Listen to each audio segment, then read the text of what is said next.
Atenção! Começa agora uma teleaula de História do Ensino Fundamental. Você vai assistir a teleaula de número 15. Bons estudos!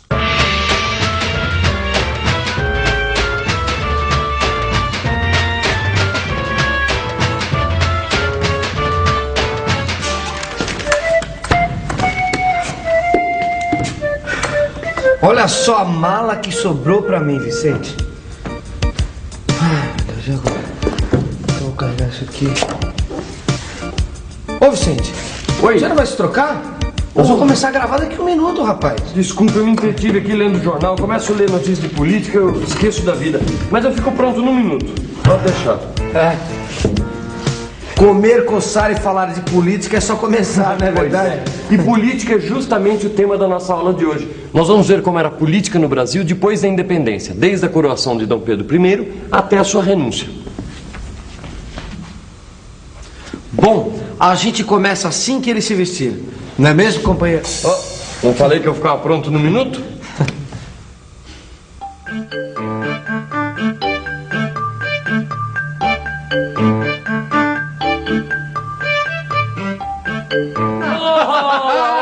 Quem está de volta? Há quanto tempo, nosso ilustre viajante? Eu saí daqui logo depois da independência, 1822. Nós estamos em 1831. 9 anos. Não faz tanto tempo assim. E como sempre, eu volto ao Brasil cheio de histórias para contar.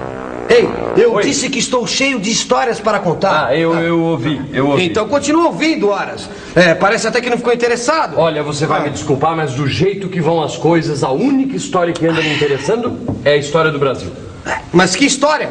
Nós acabamos de ficar independente, não fazem nem... 9 anos do tempo que você esteve fora. E vai dizer que eu perdi muita coisa. E vai dizer que a renúncia de Dom Pedro I é pouca coisa. Por essa eu não esperava. Eu saí daqui, ele tinha acabado de ser coroado.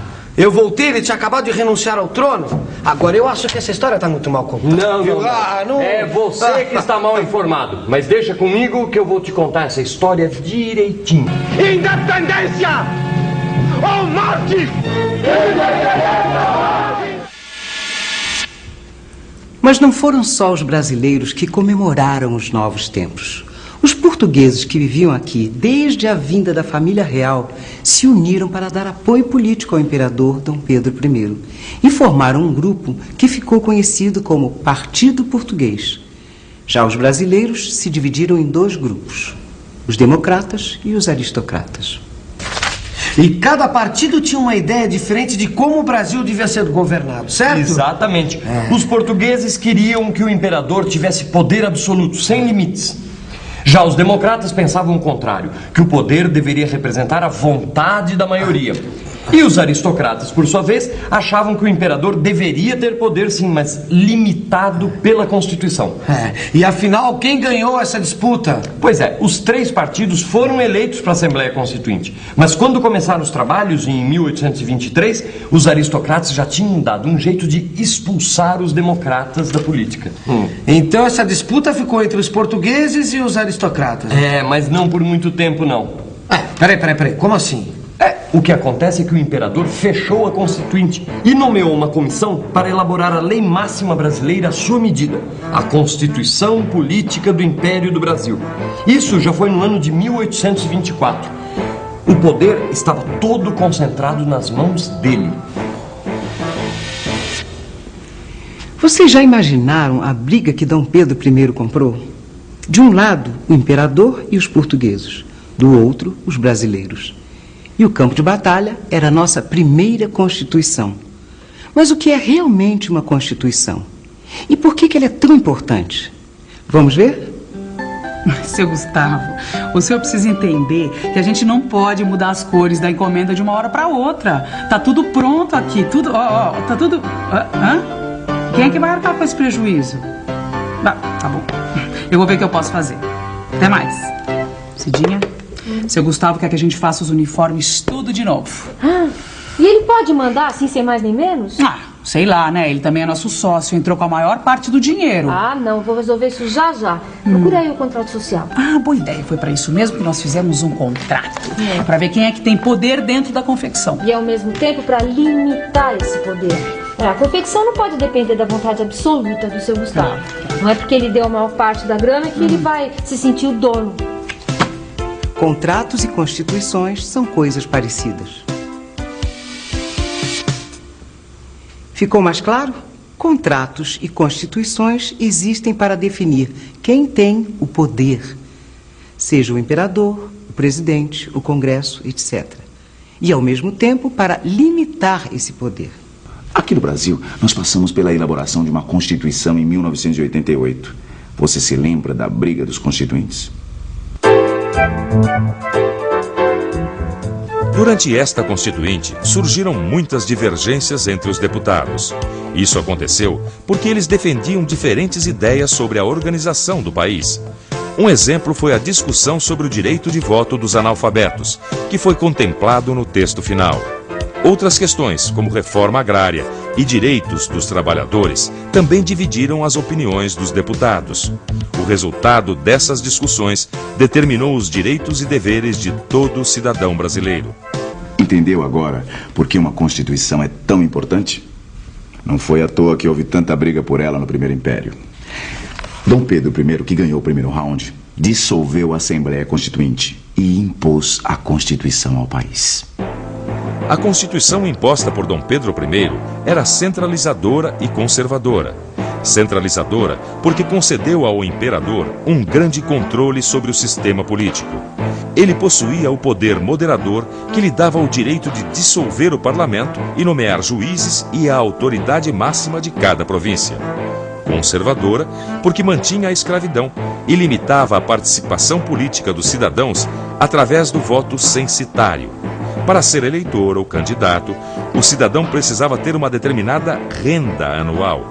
Isso impedia as camadas populares de votar. Ah, então Dom Pedro enfiou a Constituição de 1824 goela abaixo do povo e todo mundo ficou de boca fechada? Não, senhor. Teve gente que pôs a boca no trombone.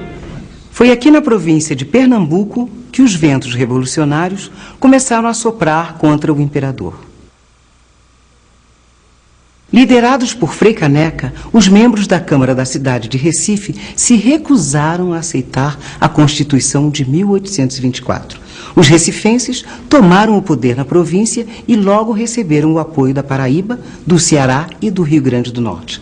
Juntos, eles criaram uma república, que foi batizada de Confederação do Equador.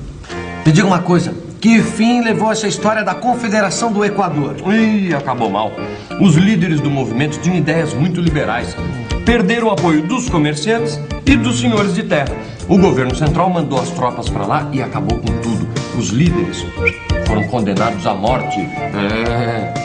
O Frei Caneca queria que a Constituição fosse fruto de um acordo, um pacto entre as províncias e o imperador. Uma Constituição a favor da liberdade dos cidadãos. Frei Caneca era um liberal. Daí a sua briga com Dom Pedro, que era um autoritário. Quer dizer, queria ser a única autoridade do país.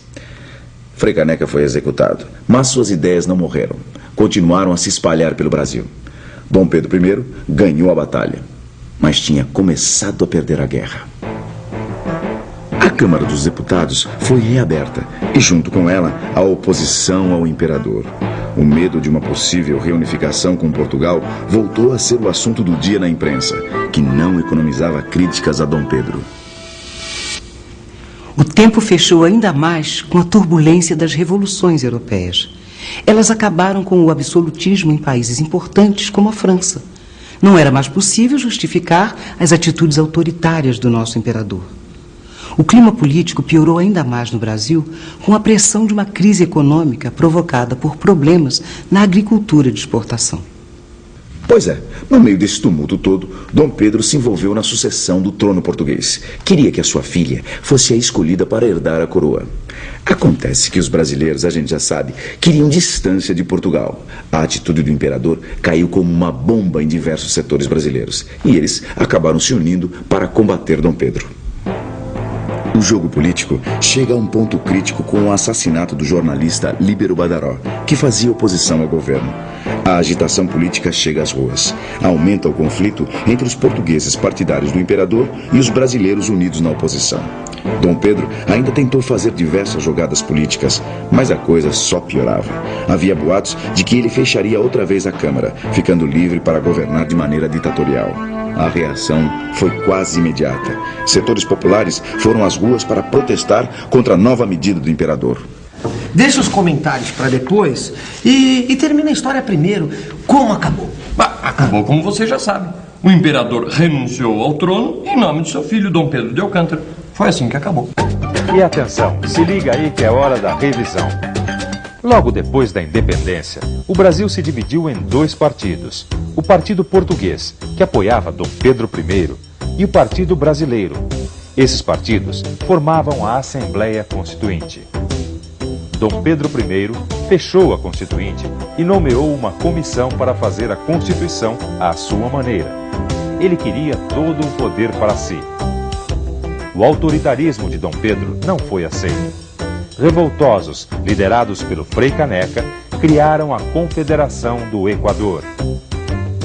O fim do absolutismo na Europa, as ideias liberais difundidas por Frei Caneca, uma série de crises econômicas, mais o envolvimento do imperador na sucessão do trono de Portugal, terminou por tornar insustentável a posição de Dom Pedro no Brasil. Assim, ele renunciou ao trono em nome de seu filho, Dom Pedro de Alcântara. A renúncia do imperador foi uma grande vitória dos grupos políticos brasileiros. Acabou-se o medo da reunificação com Portugal. Era hora de recomeçar a construção do Estado de acordo com os interesses brasileiros. Bom, e agora que você conhece um pouco melhor esse período da nossa história, diz aqui pra gente, quem era cidadão no Império do Brasil? Não precisa responder agora. Consulte seu livro, investigue você também a nossa história.